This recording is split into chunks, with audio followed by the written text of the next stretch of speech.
Hey guys, how you doing? Happy New Year. Let's have the card of the day. How are we going to start this year? Let's go. Let's see. What do we have? Oof, Ace of Cups. Beautiful.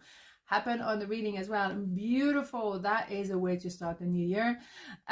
It's love. It's love at first sight. It's an offer. It could be very overwhelming, overflowing. It's an offer of work. It's an offer of love.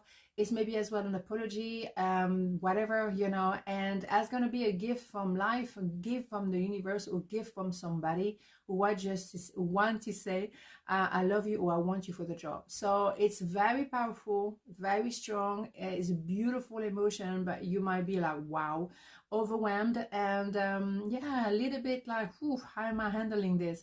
Take the time, just enjoy that feelings, that beautiful emotion of love and self-love as well. So don't have the imposter syndrome, just embrace it all. You work really hard to receive that. Just take it, just enjoy it, you know. On this note, have a beautiful day and a beautiful new year. Mwah. Ciao.